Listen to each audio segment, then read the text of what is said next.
este tema tan importante como es, y tan contingente como es la relación entre cristianismo y feminismo. Que diferencia estos movimientos pueden ser compatibles con sentimientos cristianos o no, y si la Biblia es machista. Creo que la respuesta a estas tres preguntas, creo que todos estaríamos bastante de acuerdo en decir de que no. Sin embargo, por supuesto, el tema es si somos todos consecuentes frente a esas preguntas, frente a esas respuestas, más bien dicho. Veremos que si bien hay elementos del feminismo que pueden ser rescatables y que todo cristiano podría simpatizar con ellos, por ejemplo, por supuesto que todo cristiano y cristiana debiese denunciar y evitar los abusos, debiese promover y estar de acuerdo con la igualdad ante la ley, eh, no estar de acuerdo con la discriminación en asuntos como el acceso a la educación. Eh, hay varios aspectos en los cuales, por supuesto, los cristianos podríamos estar de acuerdo con los principios del feminismo. Podemos decir que el feminismo, al menos en sus principios, y hablo en los primeros tiempos, hizo un buen diagnóstico de un problema social real. Eh, las mujeres sí tenían una desventaja y sí corrían más peligros y sufrían más abusos por ser mujeres. Y por supuesto que los estados, a medida que se fueron modernizando, a medida que pasaban los años, crecía el bienestar, crecían los derechos, habían ciudades más seguras, había más garantías para el ciudadano común y corriente, no había menos violencia, menos abusos, ese tipo de cosas. Y por supuesto que cuando nos encontrábamos con que la situación de las mujeres no mejoraba, no al menos al ritmo que se esperaba, el feminismo surge como una voz que dice, hey, nosotros también necesitamos solución a este tipo de problemas. Pero, ¿cuál es el principal problema? Que el feminismo históricamente, aunque reconoce ese problema, ve los problemas que tienen que ver con la sociedad, no conoce la raíz del problema, que eso es lo que vamos a estudiar nosotros. En primer lugar, que la raíz del problema es una raíz del pecado y está en el corazón del ser humano. Si no conoce la raíz del problema, es como quien da un diagnóstico sin saber por qué. Él ve simplemente los síntomas, pero no conoce la razón por la cual se provoca el mal. El no conocer la raíz del problema también trae el problema de que establece el feminismo un chivo expiatorio, es decir, busca un culpable que no es. En este caso, esta idea que después vamos a mirar un poquito con más detenimiento, que es el patriarcado, y lo culpa de los problemas, de las injusticias y de los abusos. ¿Ya? Un chivo expiatorio, un supuesto culpable que en realidad no es. Y en tercer lugar, como establece un chivo expiatorio, no soluciona el problema. Doy algunos ejemplos.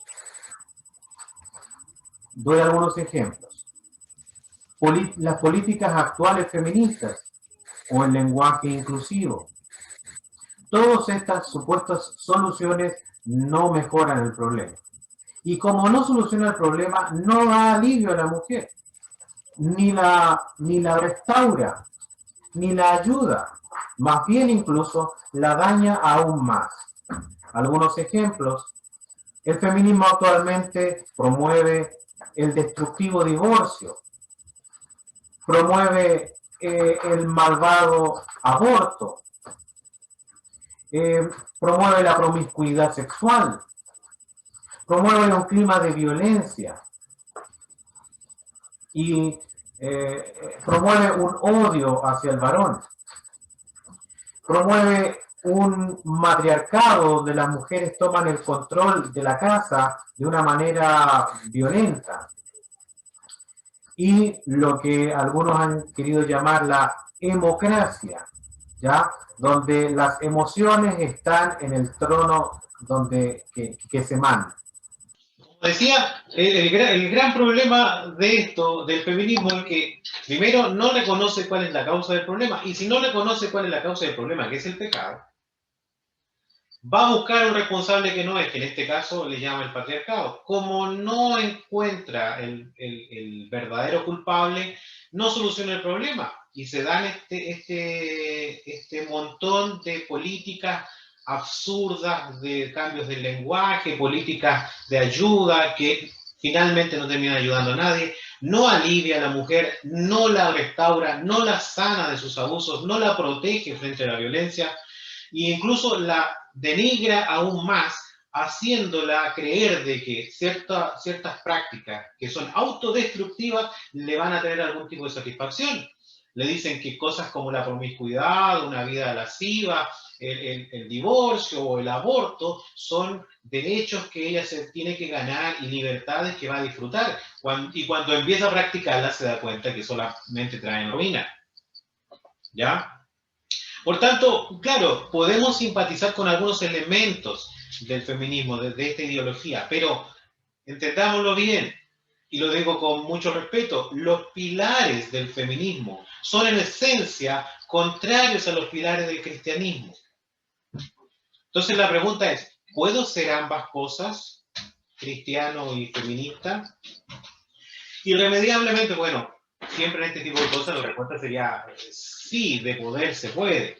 Pero irremediablemente o serás una mala feminista o serás un mal cristiano. Pues los pilares se contraponen. Si eres un buen cristiano, el movimiento feminista te dirá que eres un mal feminista. Pero si eres un buen feminista, tendrás que abrazar todo lo que la ideología trae, y eso sin duda es contrario al cristianismo, y vamos a ver por qué. De eso se va a tratar este estudio. Antes de partir y de ir al texto que quiero que leamos, vamos a primero que nada encomendarnos en la oración. ¿Ya? Padre Celestial, te damos muchas gracias por esta oportunidad que tenemos, Señor, de abrir las Escrituras. Señor, tu palabra nos enseña que no debemos ser conformados a este siglo. Todo lo que trae este siglo, dominado por Satanás, Señor, influenciado por él, es contrario a ti. Estas corrientes filosóficas e ideológicas arrastran muchas veces, incluso a nosotros, los cristianos y las cristianas. Señor, guárdanos, ayúdanos y enséñanos por tu palabra, y a ser sumisos a tu voluntad y a tu diseño. Un diseño perfecto, Señor. Tenemos que tener la confianza en que tú eres el que ha pensado qué es la mujer y qué es el hombre. Sabes cómo funciona, sabes nuestras virtudes y defectos, y tú nos has entregado este rol para que de esta manera también te glorifiquemos. Ayúdanos, Señor, a buscar en tu palabra estas cosas y a meditar en ellas. Bendice a cada hermana presente, te lo pedimos en el nombre de Jesús. Amén. Antes de ir a la lectura, solamente 3 aclaraciones. Primero, este estudio no va a ser un análisis histórico, exhaustivo del asunto. Hay literatura sobre eso que yo les puedo compartir para aquella que pueda estar interesada, de los textos clave de cada momento histórico, pero no va a ser un análisis histórico detallado, tampoco va a ser un análisis político detallado. Esto es una confrontación de la ideología a la escritura. Por lo tanto, 2 cosas que vienen de eso. Primero, este estudio es para creyentes. No vamos a poner en duda la autoridad de la Escritura. Si la Escritura dice algo, nosotros lo creemos porque es nuestra autoridad inapelable e indiscutible. De modo que no vamos a decir es que quizás Pablo no quiso decir, o que quizás Moisés no lo escribió, o cosas así. Todas acá creo que creemos en que la palabra es la única autoridad. Y segundo, por supuesto, que cualquiera de nuestras opiniones debe estar basada en ella. Si usted encuentra que alguna de mis opiniones no son lo suficientemente bíblicas, y que sea la Biblia la que nos guíe, hermanos y hermanas. ¿Ya? Segunda aclaración, ojo, que el feminismo en la iglesia no se ha metido por conocer poco de feminismo, así que no es un estudio donde vamos a mirar la filosofía como un estudioso, un sociólogo o un filósofo. Pues no es el desconocimiento del feminismo el que nos hace caer en ese error, sino el desconocimiento de la escritura.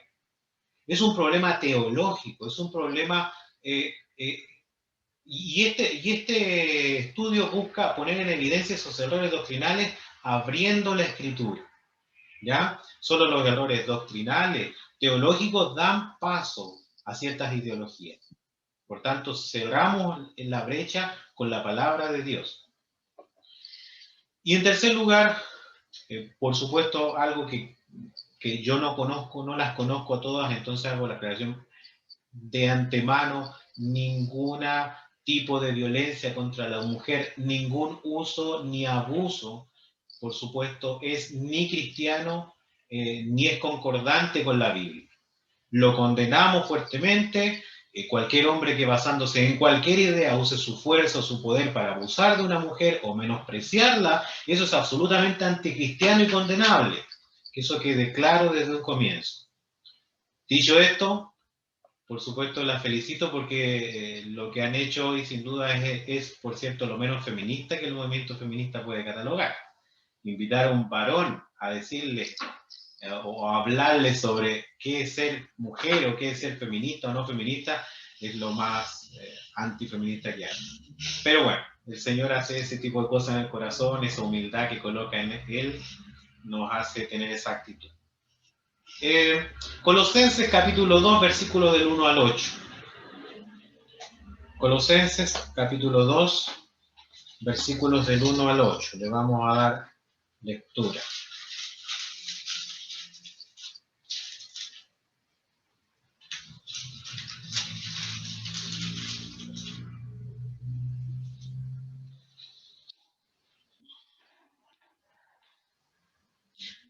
Dice la palabra del Señor: porque quiero que sepáis cuán gran lucha sostengo por vosotros, y por los que están en la Odisea, y por todos los que nunca han visto mi rostro, para que sean consolados sus corazones, unidos en amor, hasta alcanzar todas las riquezas de pleno entendimiento, a fin de conocer el misterio de Dios el Padre y de Cristo, en quien están escondidos todos los tesoros de la sabiduría. Fíjense en esas palabras: en Él están escondidos todos los tesoros de la sabiduría y del conocimiento. Y esto lo digo para que nadie os engañe con palabras persuasivas. Porque aunque estoy ausente en cuerpo, no obstante en espíritu estoy con vosotros, gozándome y mirando vuestro buen orden y la firmeza de vuestra fe en Cristo. Por tanto, de la manera que habéis recibido al Señor Jesucristo, andad en Él, arraigados y sobreedificados en Él, y confirmados en la fe, así como habéis sido enseñados, abundando en acciones de gracias. Mirad que nadie os engañe por medio de filosofías y huecas sutilezas, según las tradiciones de los hombres, conforme a los rudimentos del mundo y no según Cristo. Hasta aquí el pasaje. Podríamos detenernos mucho en todos estos pasajes, pero creo que el mensaje central está claro y eso es lo que queremos acentuar. La iglesia, y esto lo digo con mucha responsabilidad, vamos a ver después, le voy a dar pruebas de lo que voy a decir. La iglesia, en gran parte, o muchos de los que profesan ser iglesia del Señor, ha sido engañada por una filosofía llamada feminismo. Usando de excusas huecas sutilezas, ha metido en la mente colectiva de la sociedad, y lo que es más grave, dentro de la iglesia, conceptos anticristianos y opuestos al Evangelio de Cristo. Un profesor de teología del Seminario Bautista del sureste de los Estados Unidos, llamado Andreas Konsteberg, en un libro sobre el matrimonio y la familia, escribe lo siguiente: últimamente, nosotros los seres humanos, lo entendamos o no, estamos involucrados en un conflicto cósmico espiritual que enfrenta a Dios contra Satanás, con el matrimonio y la familia sirviendo como el campo principal en el cual las batallas espirituales y culturales se pelean. Repito esto y lo parafraseo un poco. La guerra espiritual está dándose principalmente en el hogar, en la casa. Y esta es la verdad, continúo con la cita, y esta es la verdad que vemos el día de hoy. Satanás ha estado tratando desde el principio de destruir aquello que es tan valioso para la sociedad humana, que es la familia. Y lo ha hecho atacando, en primer lugar, la adoración familiar, quitando a Dios como el centro de la familia. Una vez quitado Dios, viene lo segundo. En segundo lugar, lo que ha hecho es atacar al liderazgo de la familia, incentivando la inmadurez del varón, torciendo el significado de la verdadera masculinidad. Tercero, lo ha hecho atacando a la mujer, atacando el sentido y el entendimiento de lo que significa ser una verdadera mujer. Y lo más triste de todo es que Satanás ha dado grandes pasos en esta guerra. En las últimas décadas ha venido ganando diversas batallas, cambiando la visión de hombres y mujeres con respecto a la verdadera feminidad. Y gran parte del problema ha sido la iglesia. Luego, un poco más adelante, escribe, habiéndose rebajado el estándar del mundo en muchas maneras, la iglesia se ha convertido en parte del problema. La verdad permanece que al final hay increíblemente poca diferencia hoy entre gran parte del mundo y gran parte de la iglesia. La seriedad de esto no puede ser sobreestimada, es realmente serio, porque es una batalla espiritual real que tiene estas tres fases: sacar a Dios del hogar, debilitar el liderazgo masculino y, en tercer lugar, confundir el rol femenino. Hoy le voy a pedir un poquito de paciencia, porque quizás vamos a tratar algunos temas un poco complejos, pero voy a tratar de explicarlo lo más claramente posible, mirando un poquito lo que ha sido históricamente este movimiento y ver qué tan compatible puede ser con el pensamiento cristiano. Esta filosofía o ideología, no bien una ideología, llamada feminismo, se ha considerado que tiene tres olas. Los antropólogos dicen que ha tenido tres grandes olas, aunque hay cierta discusión entre cuándo comienza una y empieza la otra, pero tratando de unificar el criterio de varios estudiosos del tema, yo he definido estos tres como se los voy a presentar el día de hoy. La primera ola feminista es una ola que toma de la filosofía liberal. Es un feminismo liberal, ¿ya? Pero ¿qué es el liberalismo? Ojo, no confundir el liberalismo con libertinaje. La filosofía liberal no es que busque que hagamos lo que queramos. Algo de eso hay, pero no es tan así. Voy a explicar sencillamente lo que es el liberalismo. Bueno, es una corriente filosófica surgida en el Renacimiento, 1500 aproximadamente, de ahí en adelante, año 1500 en adelante, que dice que todo ser humano, por el hecho de ser humano, tiene una dignidad propia, ¿ya? Y por tanto, como todos los seres humanos tenemos una dignidad propia por el hecho de ser humano, todos los seres humanos somos, en ese sentido, iguales. Tenemos una misma dignidad. Y por tanto, la ley debiera tratarnos a todos por igual. Por ejemplo, igual delito, igual castigo. Igual trabajo, igual recompensa. No importa si tienes más o menos dinero, no importa si tus padres fueron esclavos o si fueron libres, no importa si tu piel tiene algún color específico, ni tampoco, por supuesto, importa el sexo que tengas. Por el hecho de ser un ser humano, hay una dignidad en ti que la sociedad debiese respetar. Fíjese que las primeras naciones liberales fueron naciones protestantes, fueron naciones cristianas, nacidas de la Reforma Protestante, especialmente Inglaterra, gran parte de Francia, Alemania y Estados Unidos. Por si acaso, esas naciones como tal no existían en la época, pero por una situación geográfica yo les digo ese nombre para que entendamos la zona. No se llamaban así, pero más o menos para que entendamos. Estas naciones sufrieron una gran revolución social cuando llega el movimiento de la Reforma Protestante. La Biblia cambia radicalmente estas naciones y los estados que empiezan a nacer en esos lugares son estados influenciados en gran parte por la Biblia. No en todo, por supuesto, pero en gran parte. Por ejemplo, la idea de que todos los hombres son creados por Dios, que está en la Biblia, los reformadores se lo tomaron tan en serio como para llegar a decir, esperen, si todos los hombres son iguales, entonces ningún cristiano debiese tomar a otro como un esclavo. La esclavitud sería contraria a este principio. Por tanto, comienza el movimiento abolicionista para prohibir la esclavitud. Y los primeros países en abolir la esclavitud son países liberales, específicamente estos países protestantes, el norte de Europa y Estados Unidos. Y por eso se llama liberalismo, porque dice que todos debemos ser libres de perseguir nuestros propios planes y proyectos de vida sin que nos lo prohíban. Eso sí, siendo responsables, claro, con las consecuencias. De este tiempo destaco 3 libros. Cualquiera de ellos, si alguien lo quiere, yo los tengo también. Por ejemplo, La ciudad de las damas, que es un libro poético que habla sobre una ciudad imaginaria donde solamente viven mujeres ilustres.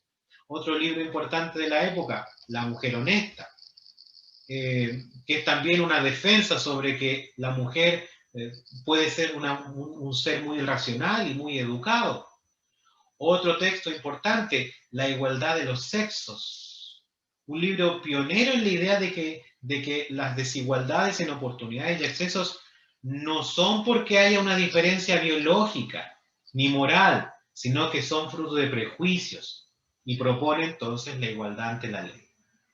En resumen, los textos de la primera ola feminista lo que querían decir era como decir, hey, nosotros no somos animales o bestias que no entendemos, nosotros podemos aprender. ¿No? Tampoco somos como mercancía que pueden los hombres tratar como se compra al padre o luego se entrega como moneda de cambio y usarse cuando se quiere y dejarse ahí. No somos un adorno, no somos una empleada. Muchas de nosotros somos tan buenas o incluso mejores que ustedes en muchas cosas. No nos prohíban participar. Esto es la esencia de esa primera ola. Buscaba que no se prohibiera, por ejemplo, a una mujer estudiar si es que quería hacerlo. Incluso participar más de la vida ciudadana, cosa que tenía prohibido por ley. Empiezan a flexibilizarse esas leyes hasta darle más participación. ¿Ya? No era la idea del primer movimiento de la ola feminista que le pagaran abortos, ni obligar a los hombres a contratar mujeres, ni estas cosas de cuotas de paridad, ni darle obligadamente cargos públicos. No, ninguna de estas cosas, ni hablar con un lenguaje extraño, no. Era simplemente, ¿sabes qué? No nos pongan al nivel de niños, no nos pongan al nivel de animales, ni de mercancías. Podemos estudiar, podemos participar y podemos aportar a la sociedad. A diferencia de lo que el mundo hoy pregona, los cristianos protestantes de la época eran quienes más impulsaron este reconocimiento de la mujer como un ser igual en dignidad. De hecho, en ninguna época de la historia la mujer ha estado más protegida y respetada que en un hogar cristiano. Y esa época no era la excepción. Las mujeres que vivían mejor, vivían más protegidas, más consoladas, más ayudadas, con más proyección para desarrollarse que en un hogar cristiano. Ningún varón entendía mejor la feminidad que el cristiano que veía en la Biblia que le decía que debía cuidarla y protegerla como Cristo amó a la iglesia. Y tratarla como el vaso más frágil. Debía amarla, sacrificarla por ella, tenerla como coheredera de la gracia, como igual, como hermana en la fe, como sierva con la misma dignidad que el varón. ¿Por qué? Porque un cristiano entiende que la mujer está igualmente en Cristo y su dignidad está por ser creación de Dios y además estar en Cristo. Por tanto, No había mujer que estuviera mejor reconocida y mejor cuidada que las mujeres cristianas. Por supuesto, no todos vivían plenamente estas verdades, pero también es cierto que ningún grupo humano influenció más que los cristianos con su mensaje y con su ejemplo en el buen trato a las mujeres. Y claro, el ejemplo más fuerte era del mismo Señor Jesucristo, quien tuvo a las mujeres en un especial lugar de cuidado y compañerismo, completamente alejado de las costumbres barbáricas de su época. Cristo era especialmente cuidadoso y las hacía participar a las mujeres en su ministerio de una manera muy especial. Así que el ejemplo era muy fuerte para el cristiano. Por esto, esta primera ola era en ciertos aspectos simpática con el cristianismo, tenía ciertas cosas que pudiesen conectarse. Fue alimentada por principios cristianos. E incluso prominentes actores en esta cruzada por obtener igualdad de la ley fueron cristianos, ¿ya? Que basándose en la fe de que todos fuimos creados iguales por Dios y que ningún hombre debiese tener el poder de esclavizar a otros, ni de aprovecharse de su poder para obligarlo a ir contra sus principios, sostenía también esta misma dignidad para las mujeres. Esta ola feminista llegó hasta el siglo XIX. Hasta ahí se podría entender que todavía existe. Cuando las nuevas democracias, cuando ya las naciones evolucionaron hasta ser democracias, la participación de las mujeres empezó a ser cada vez mayor y ellas exigían cada vez mayor participación, hasta incluso pedir que tuvieran el derecho a voto igual que todos los varones. Por eso fueron conocidas como las sufragistas, por el tema del sufragio. En este movimiento destacan Lucrecia Mott, Lucia Stone y Elizabeth Cady Stanton. Pero, ojo, vamos a después entrar un poquito a picar más fino con este movimiento, incluso con ese último nombre que le di, Elizabeth Cady Stanton, que vamos a leer parte de su obra magna, por la cual más la conocen, la Biblia para la mujer. Y vamos a ver cómo esos errores empezaron a meterse, porque ella dijo, si hay algo que debemos combatir son los prejuicios que todavía están dentro del cristianismo y por tanto vamos a trabajar en la misma Biblia para liberar a las cristianas de ciertos pasajes bíblicos que todavía son un poco opresivos. Y redacta junto a algunos colaboradores algo que llama la Biblia de la mujer. Pero ya vamos a ver, vamos a entrar a eso. La segunda ola del feminismo fue un feminismo completamente distinto, fue un feminismo marxista, alimentada por la filosofía marxista, o como los marxistas les gusta llamarse, insisten llamarse a sí mismos, socialismo científico. Algo, por supuesto, bastante poco exacto, porque de científico no tiene, pero es un nombre que acostumbran usar para decir de que el trabajo que se hizo fue científico, ordenado y está basada en números y estadísticas y cosas así. Bueno, pero ¿qué es el marxismo? A lo mejor alguno no lo conoce. Es la filosofía basada en los escritos de Karl Marx y Friedrich Engels, fueron amigos, trabajaron juntos. Y ellos decían que la historia humana en realidad se tenía que entender mejor como una lucha constante de grupos de poder peleándose el control de la sociedad. Y que la historia era eso. Un grupo de poder lucha contra el otro, lo vence y toma el control. Luego otro grupo de poder viene, lo vence y toma el poder. Una lucha constante de clases. De ahí viene el término lucha de clases. A lo mejor usted ha oído esa expresión. Quizás ha oído frases como es que los ricos quieren tal cosa, o que los ricos hacen esto, como si los ricos fuesen un grupo organizado que se juntaran en algún lugar secreto a planificar el mal contra los pobres, una cosa así. O otra frase que se ocupa mucho, el pueblo sufre, o el pueblo quiere, o el pueblo debe. Todo esto son frases que hemos heredado del marxismo. indicando como que el pueblo fuese un grupo uniforme, que tiene ciertos deseos y que siempre es como el bueno. El marxismo ve que los dueños del capital, los ricos, o de los medios de producción, como a ellos les gustaba decir, estaban como confabulando para mantener al trabajador esclavizado. Ellos no solo promovían la idea de que la solución era de que ya no existiera la propiedad privada, socializar todo, sino que aseguraban que eso tarde o temprano iba a suceder. El marxismo es un poco profético, también tiene profecías. Dice que sí o sí llegaremos a un estado comunista o socialista, donde ya no habrá sociedad, no habrá propiedad privada. Esto, al menos ellos lo creían muy fuertemente en el siglo XIX, creían que esto irremediablemente iba así.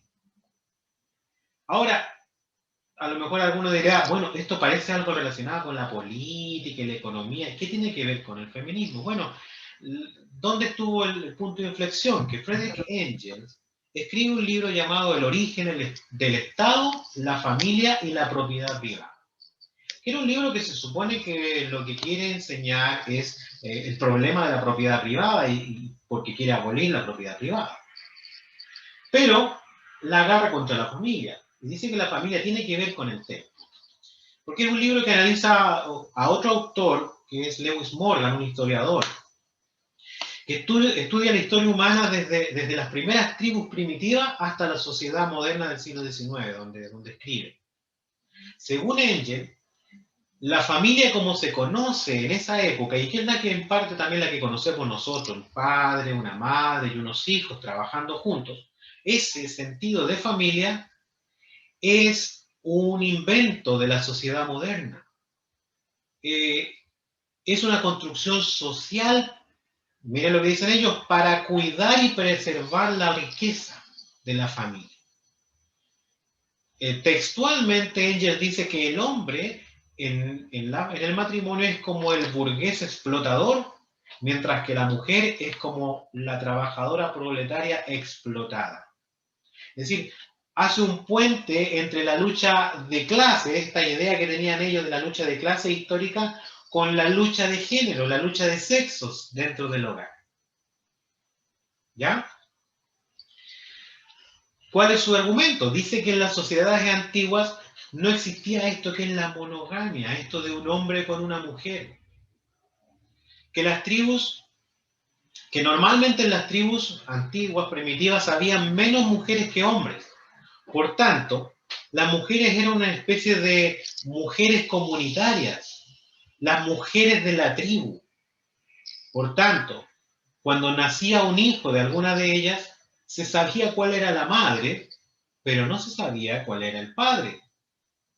Por eso, cada hijo que nacía dentro de la tribu de alguna de esas mujeres comunitarias era cuidado como si fuese parte de la tribu en general. Y todos los varones debían, entre comillas, trabajar por el bien de todos los hijos. Eran como hijos sociales, hijos socialistas, hijos de todos. ¿Ya?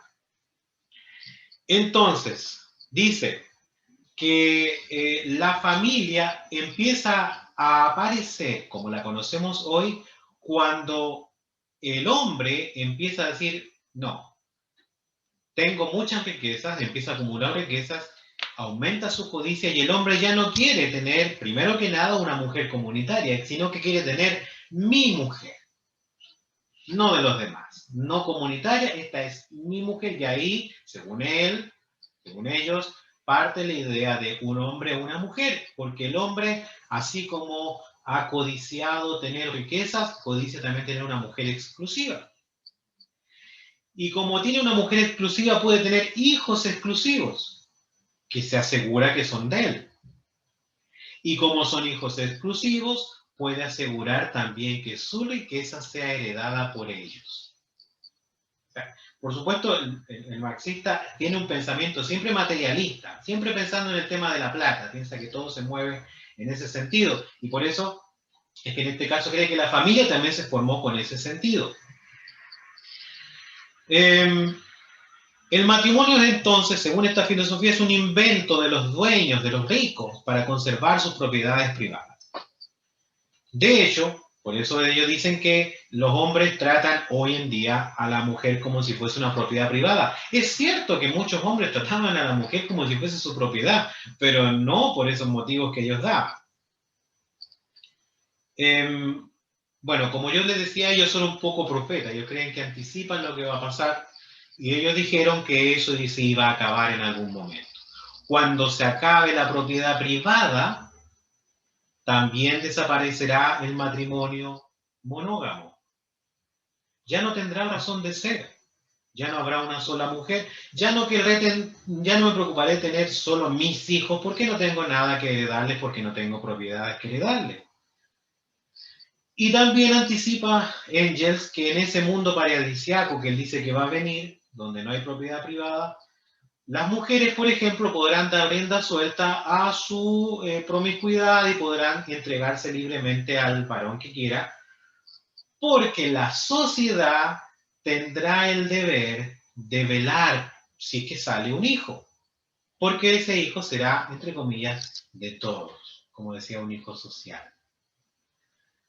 De la misma manera que de lo que hablamos recién, entonces esta filosofía promueve también que el matrimonio es un producto de la codicia y que la solución es hacerlo desaparecer. Va a desaparecer con el fin de la propiedad privada. Bueno, esto fue escrito hace casi 2 siglos, y por cierto, les anticipo que se ha comprobado que todas esas ideas, las del marxismo, no han funcionado durante todos estos años. Y de hecho, ninguna de las profecías que se dijo y que suponía que los países con la revolución industrial más desarrollada iban a ser los primeros países que iba a venir la revolución, Inglaterra iba a haber revolución, en Francia iba a haber una revolución de los trabajadores, en Estados Unidos iba a haber una revolución de los trabajadores. Por supuesto, eso nunca pasó porque de hecho los trabajadores empezaron a mejorar su condición de vida y nunca quisieron finalmente rebelarse. Todas sus ideas fueron desmentidas, pero sin embargo, aunque esas han sido desmentidas, esas ideas siguen estando hoy y siguen sonando hoy. Claramente el principio de este tipo de feminismo no es cristiano, sino todo lo contrario. Sin embargo, debemos decir que muchas de sus ideas son abrazadas hoy en día, lamentablemente, por hermanas cristianas. Claro, si preguntamos directamente, probablemente dirán que solo toman aquellas cosas que puedan ser compatibles con el cristianismo, pero lamentablemente las ideologías no funcionan así, y ese es el texto que leímos hoy. Las ideologías absorben el pensamiento del hombre. Por eso Pablo enseña que no debemos ser conformados a este siglo, sino que ser transformados según la renovación de nuestro entendimiento. Es una lucha difícil, requiere oración, requiere estudio de la palabra, requiere una comunión constante para no ser arrastrado por este siglo. Nuestra mente es débil y tendenciosa al pecado. Una vez que se abre una puerta, será como abrir la compuerta de una represa. Toda esta masa de agua, esta masa de ideas, se arrastrará con toda la fuerza y nada lo va a poder detener, rompiéndolo todo y arrastrando todo tipo de desperdicios y de inmundicias al corazón. Asumir que no es correcta la actitud de muchos esposos de tratar a sus esposas como mercancías, eso estamos absolutamente de acuerdo. Usables o manipulables, incluso desechables, pero nada más lejano que la actitud cristiana del matrimonio. El matrimonio cristiano no sostiene esas cosas, así que acusarlo de eso es una falacia, es una falsedad. Pero de ahí a decir que la solución a un mal matrimonio es destruir el matrimonio, es como si nosotros fuéramos a Apocalipsis y leemos la carta de la iglesia de Sardis, y decir, bueno, la solución para esto es tirarle una bomba a la iglesia para que desaparezca, porque tiene muchos problemas. No. En este caso la solución termina siendo peor que el problema. Bueno, esta segunda ola de feminismo, al menos teóricamente, pierde su fuerza con los fracasos de las naciones que siguieron el marxismo, como la Unión Soviética. ¿Por qué? Porque las mujeres en estas naciones no solamente no solo no vieron mejorada su situación social, sino que se vieron aún con menos libertades que antes. Incluso, ahora no solo eran miradas en menos y muchas veces abusadas, sino que además eran pobres. La tercera ola del feminismo es la más difícil de definir y de ver cuándo comienza y cuándo termina. Es más difícil, un poquito más difícil de entender y trataré de ser más claro todavía. Es un feminismo existencialista. Abraza las ideas de la filosofía existencialista. Algunos dicen que parte a finales del siglo pasado, 1950, ¿ya? Perdón, en 1990. Yo creo que es antes, a mediados. Esta ola tiene una figura sobresaliente y representativa, la escritora Simone de Beauvoir, la francesa, que junto a su esposo, si podremos, no voy a entrar en la vida privada de ella porque es algo que no conviene que hablemos entre nosotros, pero tenía una vida privada horrible, junto con este personaje siniestro como Jean-Paul Sartre. Pero ellos dos, como pareja diabólica lo llamaría yo, son los principales exponentes del existencialismo en el siglo XX. Y Simone de Beauvoir en particular, del existencialismo salta al feminismo, toma del existencialismo para irse al feminismo. ¿Pero qué es el existencialismo? Es un poco más difícil de definir, pero no lo voy a aburrir con definiciones. Lo resumiré en la frase más famosa que tiene Sartre. Él dice, la existencia precede a la esencia. O dicho de otra manera, la existencia es antes de la esencia. Una frase que suena bonita y complicada y muy intelectual, en realidad es una bobería, es una tontería. Lo que están diciendo es que la única realidad que existe es la propia existencia. Y es de lo único que hay que preocuparse. No les gusta preguntarse, estos filósofos no les gusta preguntarse cosas como el más allá, la justicia, el propósito de la vida, lo que hay después de la muerte. No, ellos dicen esas son cosas que no importan. Lo importante es el aquí y el ahora, el que existimos ahora. Son los problemas de ahora los que importan. ¿Y por qué no hay que preocuparse por el aquí y por el ahora? Porque nadie nos creó. No tenemos un propósito para existir. De hecho, cada uno debe darse un propósito con toda libertad. Pongo un ejemplo. Aquí tengo un lápiz, ¿ya? Y yo les hago la pregunta. Por supuesto, no es necesario que la respondan en voz alta. Yo les hago la pregunta. ¿Qué existió antes? ¿El lápiz o la idea del lápiz? Evidentemente existió primero la idea del lápiz. En la mente de alguien partió la idea de un lápiz y de ahí se puso manos a la obra a crearlo. El existencialismo dice, no, lo que existe primero es el lápiz. La idea viene después, se le da después. Si eso lo aplicamos al ser humano, dice, el ser humano no fue diseñado, sino que simplemente existe. ¿Y para qué existe y con qué propósito existe? No hay propósito. Si no hay diseño, no hay propósito. Aquí me traen un mensaje por fax que me dicen, recuerden que si alguien tiene preguntas, hay que escribirlas hasta las 9:49, bueno, hasta la hora que se pueda, pero pueden escribir las preguntas en el chat al anfitrión. ¿En qué estaba? Ya. Hablaba del lápiz, ¿cierto? Si eso lo aplicamos al ser humano, entonces el ser humano no tiene una razón de ser porque no fue diseñado, dicen ellos. Simplemente existe. Y cada cual debe llenar ese propósito con su propia idea. El hombre, podríamos decir, ¿qué fue antes? ¿El hombre o la idea del hombre? O para contextualizar, ¿qué fue antes? ¿La mujer o la idea de la mujer? Y la respuesta es que el cristiano tendrá que gritar, es decir, por supuesto que la idea de la mujer fue primero, estuvo en la mente de Dios antes de ser creada. Ellos dirán, no, la existencia es lo único que hay.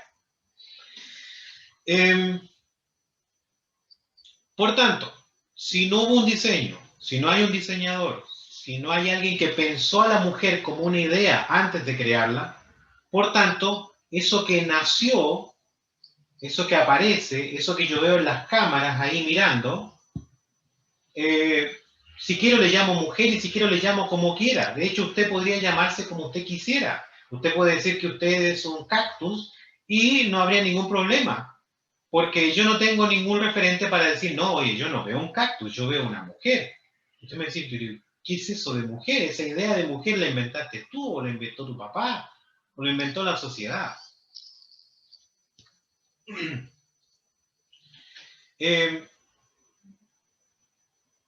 Bueno, Simone de Beauvoir tiene un libro que es como la Biblia del feminismo, que es El tercer sexo, se llama El tercer sexo. Por supuesto no se lo recomiendo. Tiene una frase especial que dice, no se nace mujer, se llega a ser. O dicho de otra manera, la mujer no es mujer, sino que la hacen mujer. ¿Qué significa esto? Pues que no hay un diseño, no hay una idea que se pueda decir esto es una mujer o aquello es una mujer. Todo lo que conocemos como mujer es una imposición, una obligación de la sociedad que te dice que por cuanto naciste con un genital de cierto tipo, tú debes ser gentil, cariñosa, emocional, vestirte de rosado, debes dejarte el pelo largo, debes ser recatada, etcétera, etcétera, etcétera, etcétera. Solamente por ese hecho biológico, la sociedad te dice tú debes ser de esta manera y tener estas costumbres y tener estos gustos. Eso es lo que dice Simone de Beauvoir.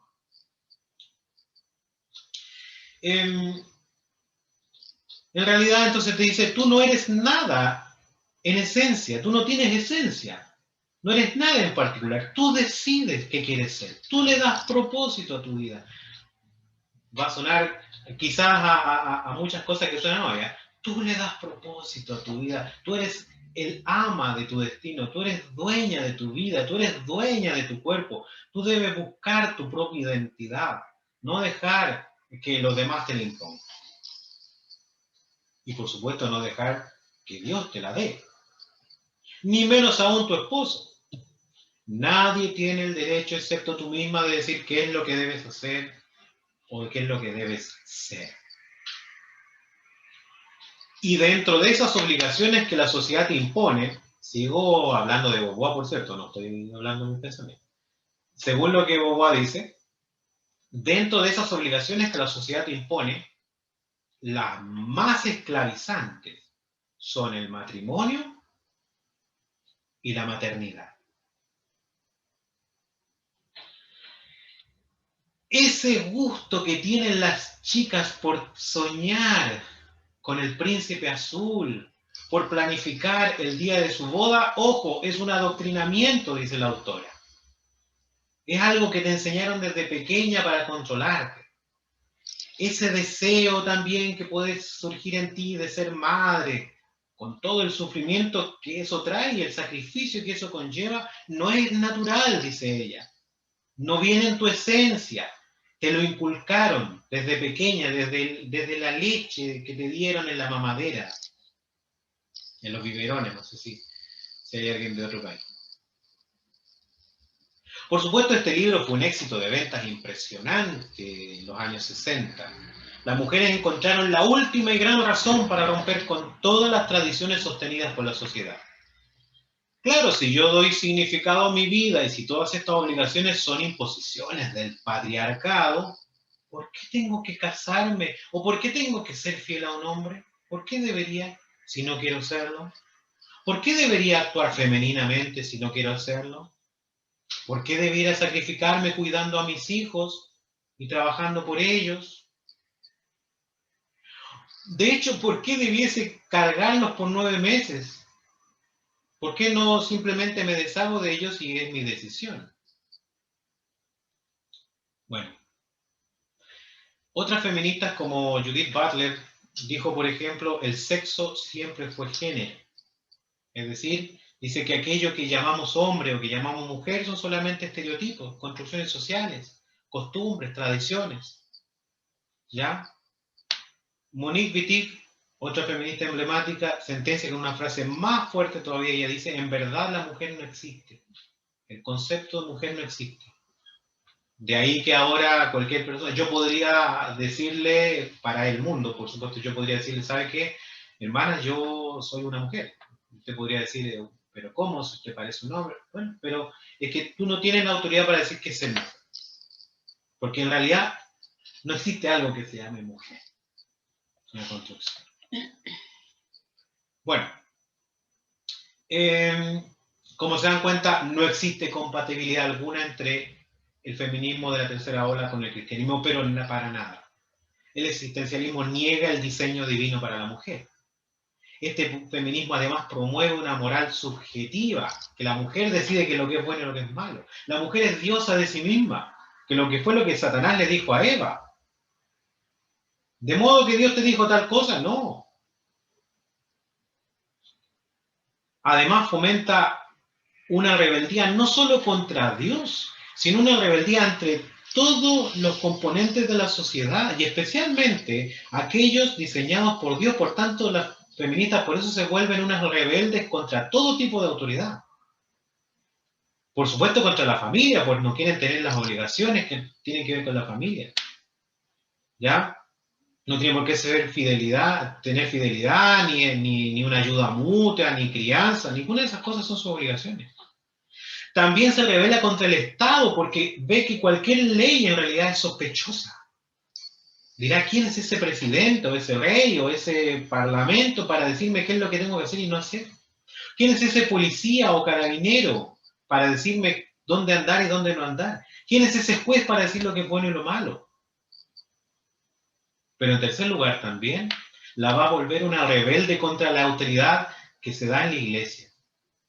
Porque ve en la iglesia a una herramienta de la sociedad para decirle qué tiene que hacer y qué no hacer, excusándose en el nombre de Dios. Este es el feminismo en su estado más moderno y es el que ha dado pie para el movimiento más acabado, que es el movimiento LGBTI, etcétera, etcétera, etcétera. Y otro peor que ni siquiera creo que valga la pena mencionarlo, que quizás más adelante hablaremos. Entonces, Mara, volvemos a las preguntas iniciales. ¿Es compatible el cristianismo en algún sentido con el feminismo? ¿Es la feminidad, es la mujer un diseño divino? ¿Es una construcción social?